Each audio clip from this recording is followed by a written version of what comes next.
Good evening, America. I'm Donald Trump Jr. We're here tonight to talk about the great American story, to talk about this country we all love, this land of promise and opportunity, of heroes and greatness. Just a few short months ago, we were seeing the American dream become a reality for more of our citizens than ever before.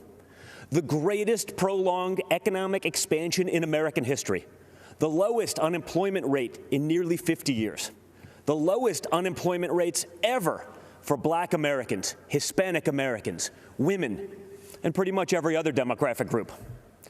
And then, courtesy of the Chinese Communist Party, the virus struck. The president quickly took action and shut down travel from China.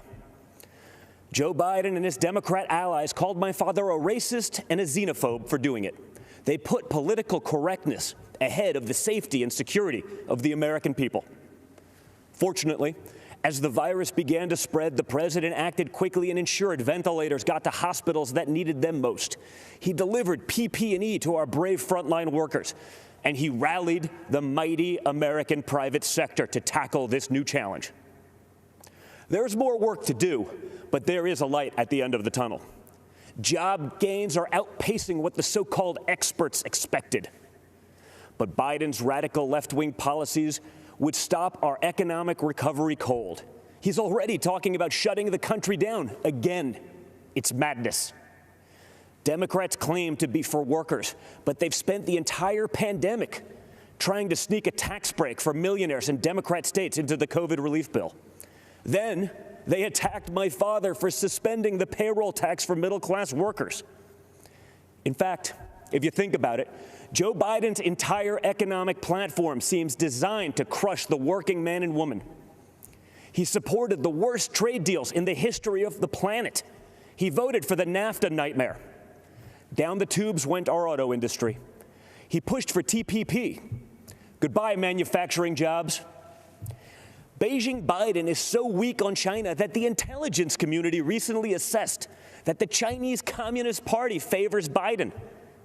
They know he'll weaken us both economically and on a world stage. Biden also wants to bring in more illegal immigrants to take jobs from American citizens. His open border policies would drive wages down for Americans at a time when low-income workers were getting real wage increases for the first time in modern history. He's pledged to repeal the Trump tax cuts, which were the biggest in our country. After 8 years of Obama and Biden's slow growth, Trump's policies have been like rocket fuel to the economy, and especially to the middle class. Biden has promised to take that money back out of your pocket and keep it in the swamp. That makes sense, though, considering Joe Biden is basically the Loch Ness Monster of the swamp. For the past half-century, he's been lurking around in there. He sticks his head up every now and then to run for president. Then he disappears and doesn't do much in between. So if you're looking for hope, look to the man who did what the failed Obama-Biden administration never could do and built the greatest economy our country has ever seen. And President Trump will do it again. We will be stronger than ever because when we put our mind to it, there is no obstacle that America can't surmount. Except there's a difference this time. In the past, both parties believed in the goodness of America. We agreed on where we wanted to go. We just disagreed on how to get there. This time, the other party is attacking the very principles on which our nation was founded. Freedom of thought, freedom of speech, freedom of religion, the rule of law.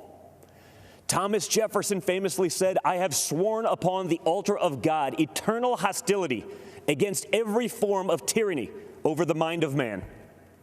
Our founders believed there was nothing more important than protecting our God-given right to think for ourselves. Now, the left, they're trying to cancel all of those founders. They don't seem to understand this important principle. In order to improve in the future, we must learn from our past, not erase it. So we're not going to tear down monuments and forget the people who built our great nation. Instead, we will learn from our past so we don't repeat any mistakes. And we will work tirelessly to improve the lives of all Americans. Joe Biden and the radical left are now coming for our freedom of speech. They want to bully us into submission. If they get their way, it will no longer be the silent majority. It will be the silenced majority. This has to stop. Freedom of expression used to be a liberal value, at least before the radical left took over.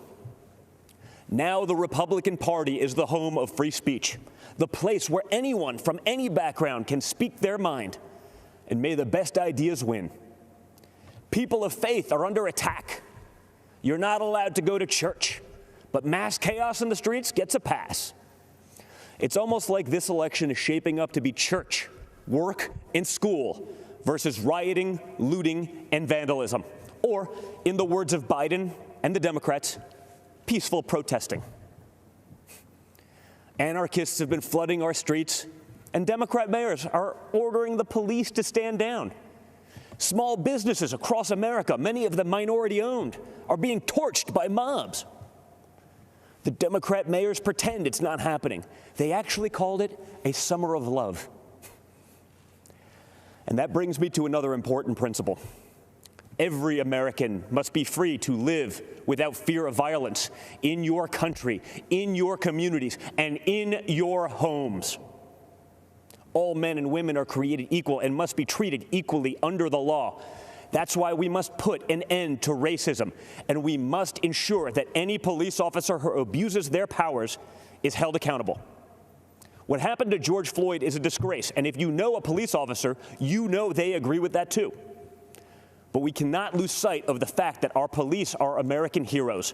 They deserve our deepest appreciation. Because no matter what the Democrats say, you and I both know when we dial 911, we don't want it going to voicemail.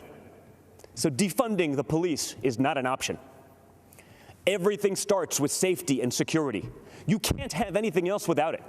You can't focus on building a better future for your children without the peace of mind that they can study safely in their classrooms, play safely in their neighborhoods, and sleep safely in their beds. But safety is only the beginning. Trump's America is a land of opportunity, a place of promise. I was fortunate enough to grow up in a family that could afford the best schools and the finest universities. But a great education cannot be the exclusive right of the rich and powerful. It must be accessible to all. And that's why my dad is pro-school choice. That's why he's called education access the civil rights issue, not just of our time, but of all time. It is unacceptable that too many African American and Hispanic American children are stuck in bad schools just because of their zip code. Donald Trump will not stand for it. If Democrats really wanted to help minorities and underserved communities, instead of bowing to big money union bosses, they'd let parents choose what school is best for their kids. They'd limit immigration to protect American workers. They'd support the police who protect our neighborhoods. They'd learn how to negotiate trade deals that prioritize America's interests for a change. They'd end the endless wars and quit sending our young people to solve problems in foreign lands. They'd cut taxes for families and workers. They'd create opportunity zones that drive investment into inner cities. In other words, if Democrats cared for the forgotten men and women of our country, they'd do exactly what President Trump is doing. America is the greatest country on earth, but my father's entire worldview revolves around the idea that we can always do even better. Imagine the life you want to have, one with a great job, a beautiful home, a perfect family. You can have it. Imagine the country you want to live in, one with true equal opportunity, where hard work pays off and justice is served with compassion and without partiality. You can have it. Imagine a world where the evils of communism and radical Islamic terrorism are not given a chance to spread, where heroes are celebrated and the good guys win. You can have it. That is the life. That is the country. That is the world that Donald Trump and the Republican Party are after. And yes, you can have it. Because unlike Joe Biden and the radical left Democrats, our party is open to everyone. It starts by rejecting radicals who want to drag us into the dark and embracing the man who represents a bright and beautiful future for all. It starts by re-electing Donald J. Trump, President of the United States. Thank you, and God bless America.